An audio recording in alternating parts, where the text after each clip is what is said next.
Franck Ferrand raconte sur Radio Classique.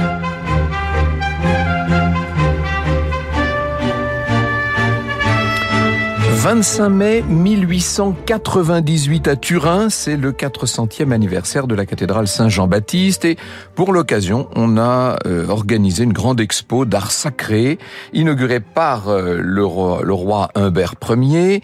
Elle a été prévue pour 8 jours, cette exposition, et parmi ce qu'elle présente au public, à la chapelle Guarini de la cathédrale, il y a ce suaire, ce saint suaire qui repose ici depuis plus de 3 siècles. De quoi s'agit-il ?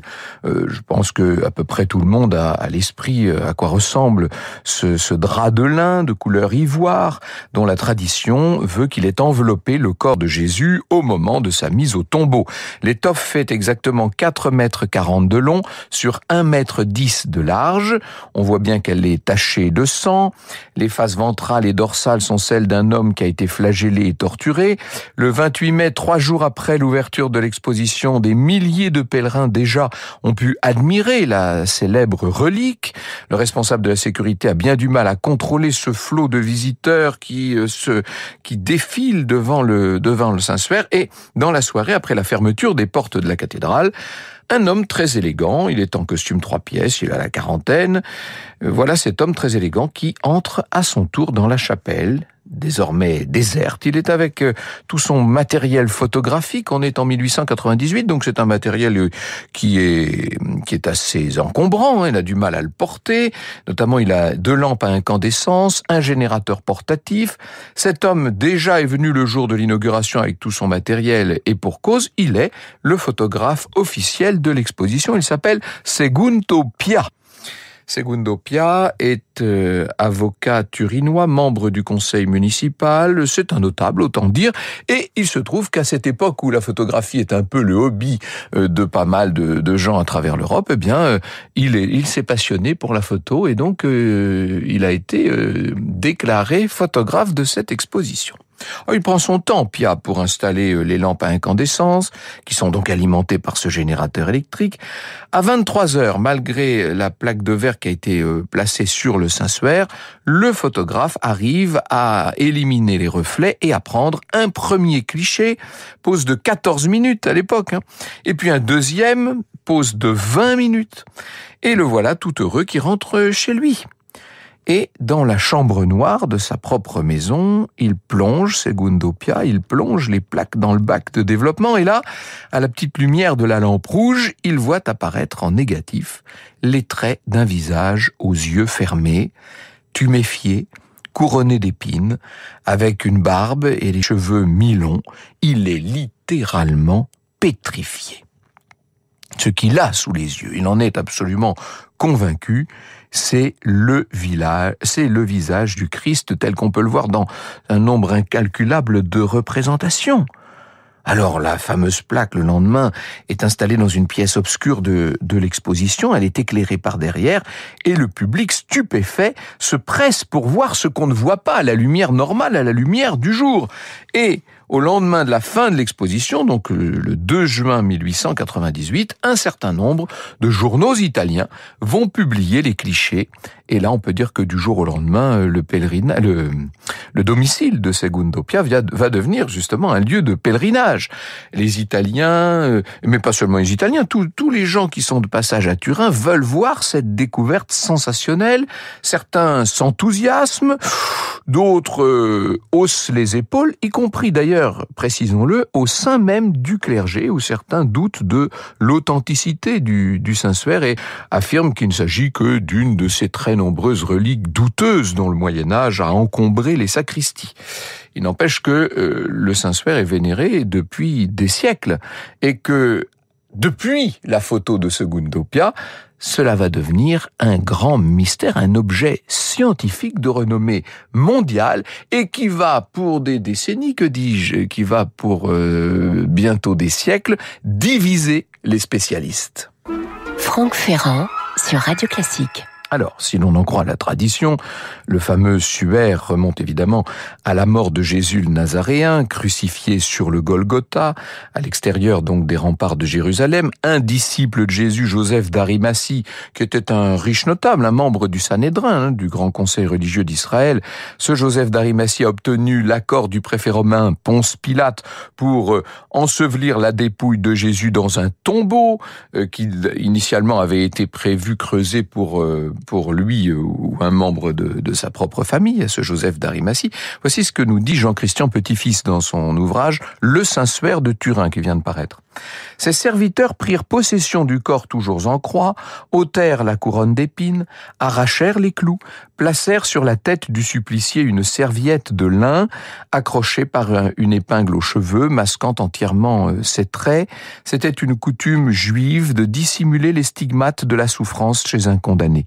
Ce linge protecteur était le sudarion, le suaire à proprement parler, une pièce de lin de 84 cm sur 53, couvert de taches de sang et de sérum. Pendant ce temps, Joseph d'Arimathie va se procurer un grand drap de lin blanc qui va servir de linceul, dans lequel le corps de Jésus est placé avant la mise au tombeau.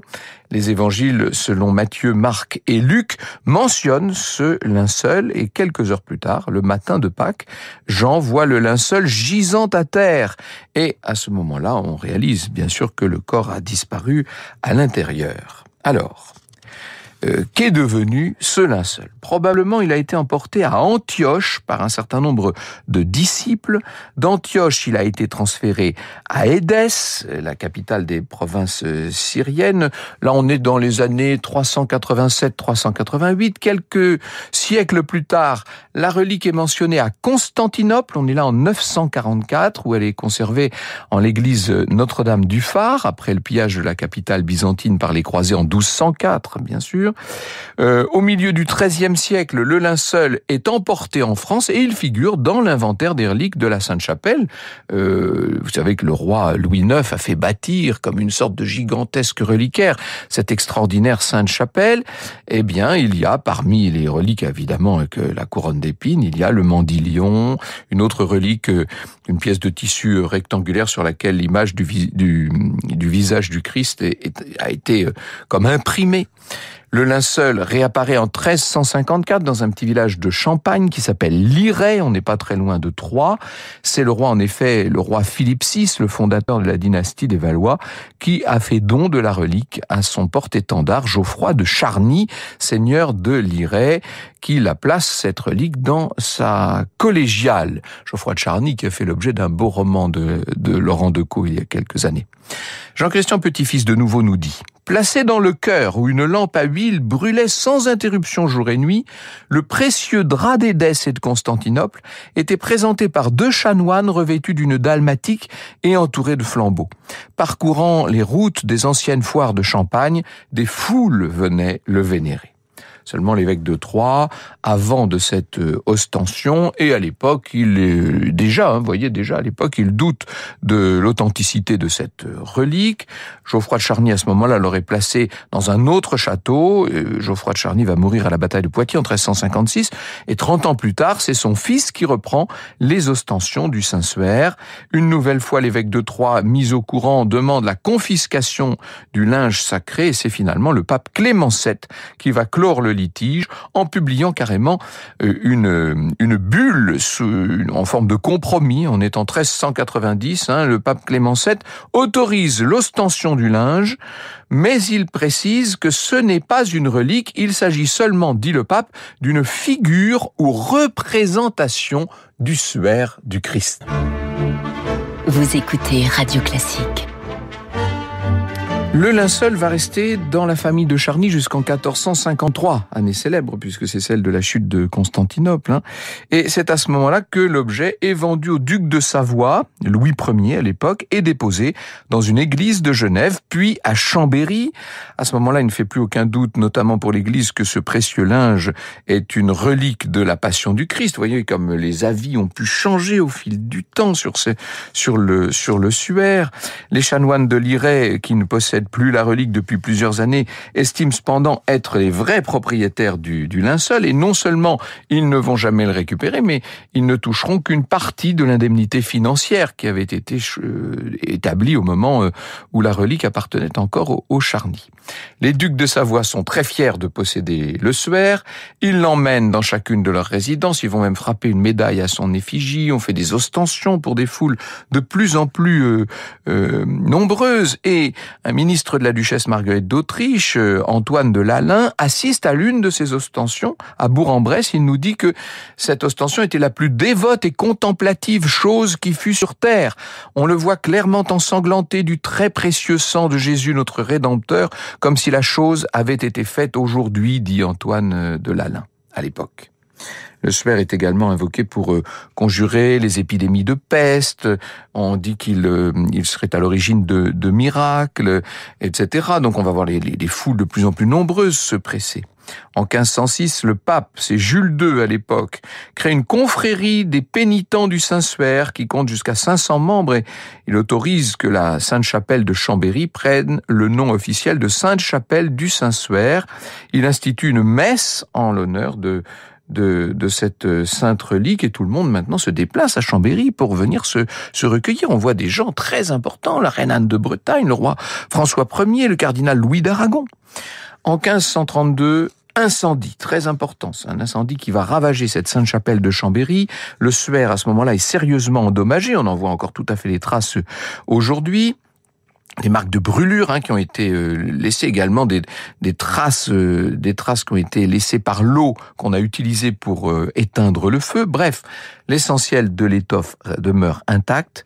La relique est enfermée dans une autre salle de la cathédrale, et la rumeur court à l'époque qu'elle aurait disparu dans les flammes. On va voir d'ailleurs apparaître pas mal de copies et de faux suaires. En 1552, lors d'une bataille contre les Tatars, le tsar de Russie, Ivan le Terrible, fait broder la relique sur un étendard avec cette devise « Que Dieu protège ses fidèles de la ruse de l'ennemi ». En 1571, lors de la bataille de Lépante, célèbre bataille navale, évidemment, au cours de laquelle la Sainte Ligue inflige une défaite incroyable à la flotte ottomane, une bannière de forme carrée représente encore le Saint-Suaire hissé sur le grand mât de la galère amirale de Savoie. En 1578, l'archevêque de Milan, c'est Charles Borromée en personne, fait le vœu d'accomplir à pied le pèlerinage jusqu'à Chambéry pour remercier Dieu d'avoir épargné sa ville lors de l'épidémie de peste qui vient d'avoir lieu. Le duc de Savoie transfère à ce moment-là la relique à Turin sous le prétexte d'éviter au prélat la fatigue de la traversée des Alpes. Le Saint-Suaire fut porté à dos d'homme par le col du Grand Saint-Bernard et la vallée d'Aoste, où quelques chapelles isolées en conservent le souvenir, nous dit Jean-Christian Petit-Fils. Enfin, escorté par l'ensemble du clergé revêtu d'habits somptueux, il entra dans la grande cité du Piémont sous le tonnerre des arquebuses et des coulevrines, et fut installé provisoirement dans l'ancienne chapelle San Lorenzo, avant d'être exposé dans la cathédrale sur une table couverte de soie. C'est là que Charles Borromée, au comble de l'émotion, le vénéra à genoux durant une heure avec ses 12 compagnons de route. En 1598 paraît le premier livre sur le Saint-Suaire, c'est l'archevêque de Bologne qui l'a écrit, et puis la relique est placée dans la chapelle Guarini, qui est inaugurée en 1694. À ce moment-là, les ostensions, disons-le, commencent à attirer nettement moins de monde. Retour, si vous le voulez bien, au début du XXe siècle. 33 ans après la sensationnelle découverte de Segundo Pia grâce au négatif photographique, un autre photographe, un professionnel cette fois, on est en 1931, il s'appelle Giuseppe Enrier, va profiter d'une nouvelle ostension pour effectuer de nouveaux clichés du Saint-Suaire et essayer de savoir s'il s'agit bien d'un linceul authentique. Enrier utilise les innovations photographiques à la mode, il est accompagné d'un huissier.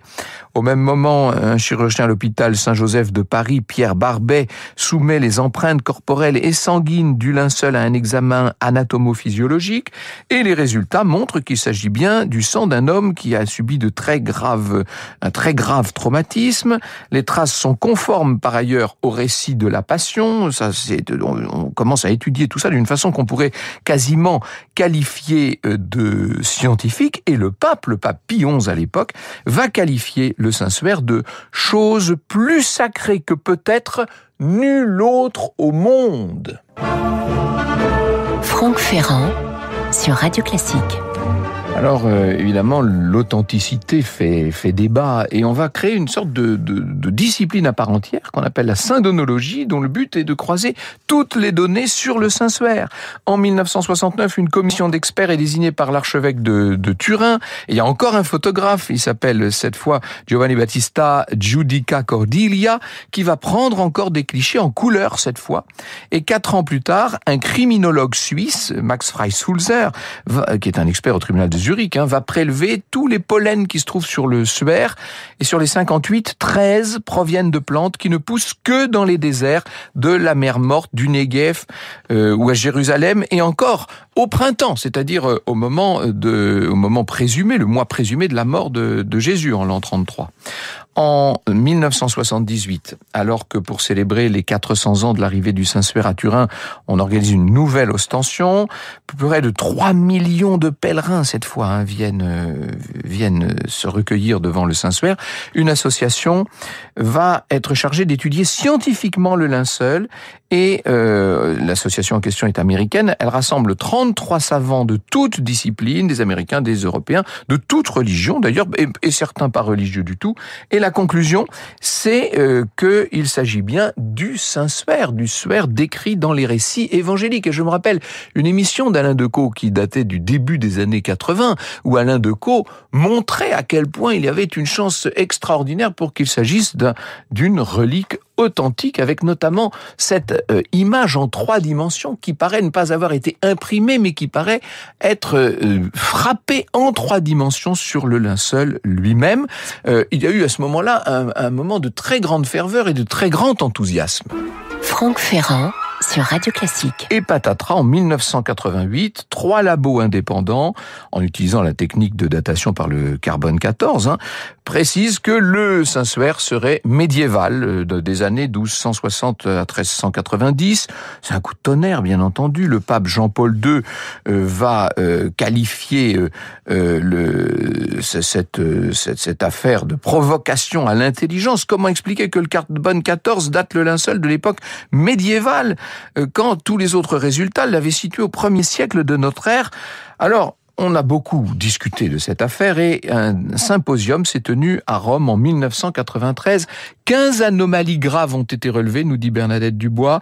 Non-respect du protocole d'accord, abandon de l'analyse en double aveugle, révélation avant l'analyse de l'âge de l'échantillon test, résultats incomplètement communiqués, dérobade devant toute demande de discussion scientifique, etc., etc., etc. On va continuer à s'intéresser à cette affaire. On va comparer, bien sûr, ce suaire de Turin à la relique d'Oviedo en Espagne, et notamment les groupes sanguins sont comparés et sont identiques. Et de même sur la tunique d'Argenteuil, dont j'ai eu l'occasion de vous parler ici et que j'avais eu l'occasion de montrer à la télévision. En 2013, nouvel essai de datation effectué par une équipe pluridisciplinaire de l'université de Padoue, et cette fois la fourchette est de 250 ans autour de la mort du Christ.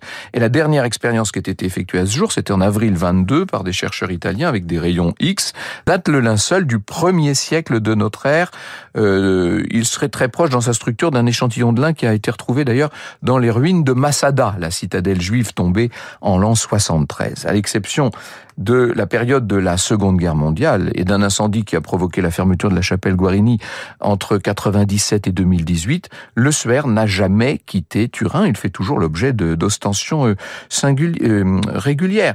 Jamais sans doute on avait vu les experts aussi divisés qu'aujourd'hui sur son authenticité, sur sa nature, sur ce que ce morceau d'étoffe peut nous dire et peut-être nous apprendre. Vous écoutez Radio Classique.